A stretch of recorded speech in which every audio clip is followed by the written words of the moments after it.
Bonjour et bienvenue dans l'invité de l'économie. Je reçois aujourd'hui Inès van Lierde, présidente d'Aegis Europe, qui est un lobby qui regroupe l'ensemble de l'industrie européenne. Bonjour Inès Lierde. Bonjour. Alors, présentez-nous en quelques mots ce regroupement.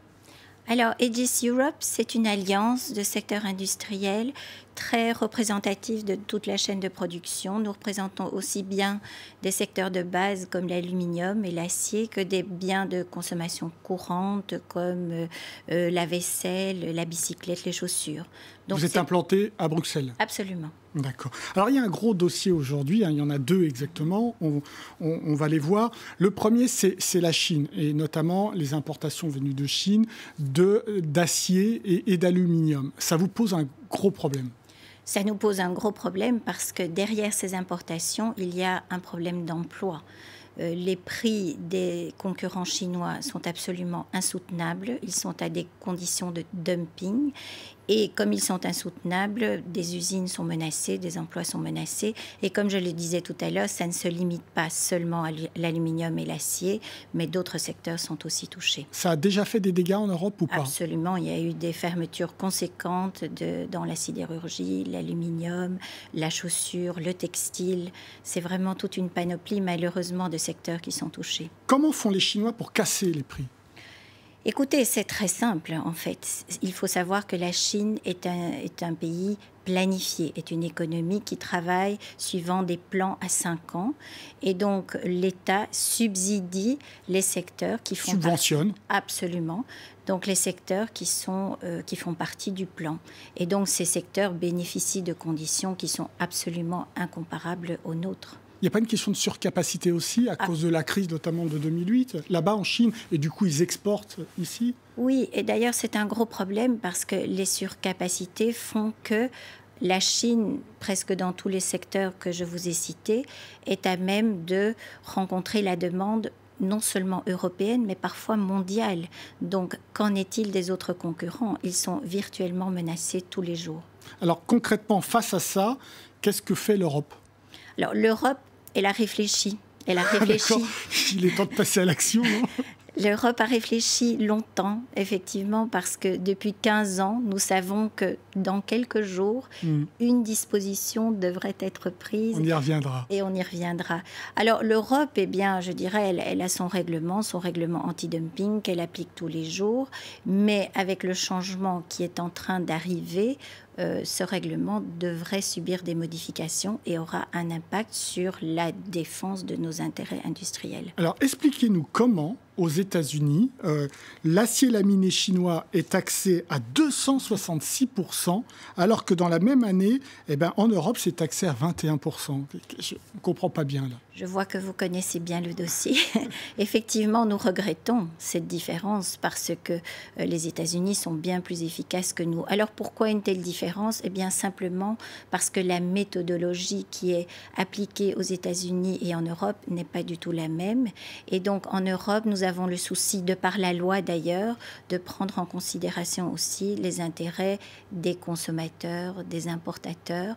Et donc, on va dire que cette balance d'intérêts fait que le niveau de nos droits reste très inférieur. Au point qu'il y a un delta important, parce qu'entre 266% et 21%, c'est énorme comme delta. Pas seulement, c'est une très bonne remarque. Il y a effectivement cette prise en compte équilibrée des différents intérêts, mais il y a aussi une méthodologie qui est différente. Oui. Et donc, les calculs sont très techniques. Je ne vais pas vous ennuyer avec ces détails.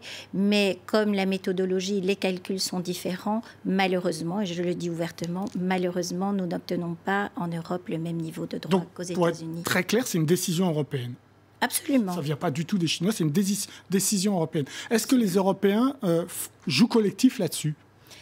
Oui et non. Ils le devraient, oui, parce que c'est l'Union européenne, etc. Mais non, parce qu'il est de notoriété publique que l'Europe est divisée entre les pays du Nord, traditionnellement libre-échangistes, et les pays du Sud qui sont plus protectionniste, même si je n'aime pas le mot. Et donc, mettre ces deux points de vue ensemble est parfois bien compliqué. Pourtant, un pays comme la Grande-Bretagne est touché par le fait que les Chinois font du dumping, notamment sur l'acier. Donc pourquoi ils ne réagissent pas non plus? Mais je pense que... Ou est-ce que ça a évolué? Ça a peut-être un petit peu évolué, mais pas autant que ce que Aegis souhaiterait.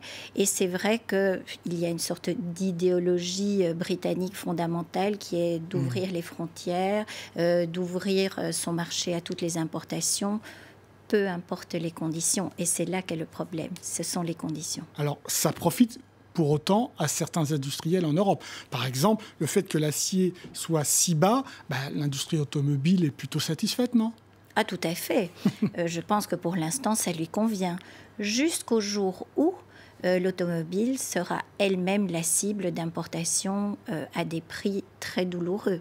Et si l'automobile fait partie de ces plans quinquennaux dont nous avons parlé, il n'est pas du tout impossible que l'automobile soit le prochain secteur touché. C'est ce qui s'annonce d'ailleurs avec l'automobile électrique là-bas. Je le crains, mais disons que je ne suis pas habilitée à parler au nom de l'industrie de l'automobile. Alors, vous avez fait référence à cette fameuse date du 11 décembre qui arrive. Sont en fait la fin des 15 ans de l'inscription de la Chine à l'OMC. À partir de ces 15 ans, normalement, la Chine doit être considérée, doit avoir le statut d'économie de marché. Donc, ça ne vous plaît pas. Vous pensez qu'elle n'a pas encore montré qu'elle était une économie de marché pour pouvoir avoir ce statut. C'est vrai, et vous avez dit il faudrait que automatiquement la Chine obtienne ce statut. Et c'est là que je me permets de vous arrêter, parce que notre lecture, ainsi que cette lecture est partagée par d'autres, du texte de l'OMC, de l'OMC, est précisément qu'il n'y a pas d'automaticité et qu'il y a des dispositions qui subsistent au-delà du 11 décembre. Et sur base de ces dispositions qui subsistent, nous avons, nous, le droit en Europe de continuer à considérer la Chine comme une économie planifiée, non pas comme une économie de marché. Sur quels critères ? Il y a toute une série de critères en Europe, il y en a 5.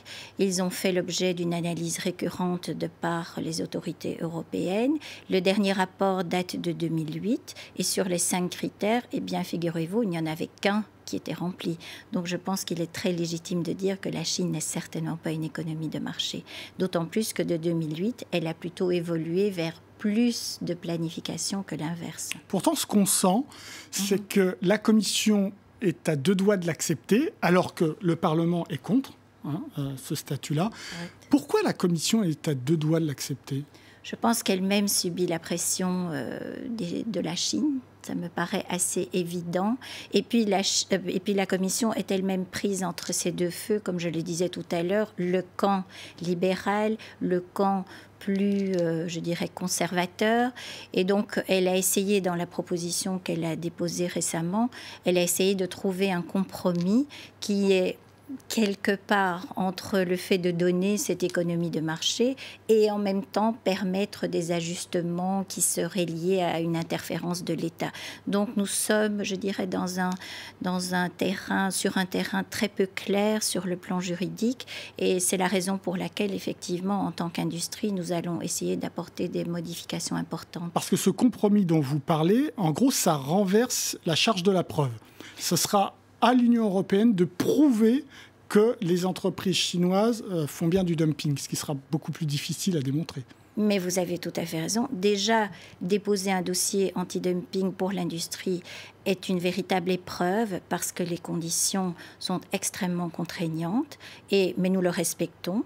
Mais si nous allons au-delà de ces conditions et que les contraintes sont encore plus importantes parce que précisément nous devrions apporter cette preuve, alors je dirais que ça devient un véritable parcours du combattant et c'est presque nous condamner à ne plus pouvoir nous défendre. Donc cette économie de marché qui normalement laisse la place, la liberté à l'offre et à la demande, mine de rien, votre lobby demande une régulation. Absolument, nous voulons une régulation et si vous me le permettez, c'est une expression qui correspond bien à la situation. En français, on dit le jeu de la concurrence. Eh bien, dans tout jeu, normalement, les participants sont soumis aux mêmes règles. Alors, nous demandons que, effectivement, dans ce jeu de la concurrence, les règles soient les mêmes pour tout le monde. Et ce n'est pas le cas actuellement. Alors, de quoi on parle ? Est-ce que ça a été chiffré si demain, le 11 décembre, la Chine obtient le statut d'économie de marché, que ces produits peuvent entrer tout à fait librement en Europe ? Au sein des GIS Europe, nous avons financé une étude, nous avons demandé qu'une étude indépendante soit menée pour répondre à la question que vous posez. Et les chiffres qui ont été mis sur la table sont impressionnants.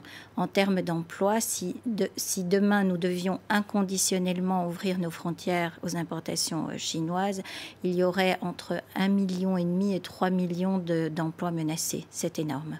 Bien, des grandes industries protectionnistes, on voit que le monde évolue. Merci beaucoup Inès van Lierde. L'émission est terminée, mais comme d'habitude, évidemment, vous pouvez la retrouver sur france24.com. En attendant, restez avec nous, car évidemment, l'information continue sur France 24. Au revoir.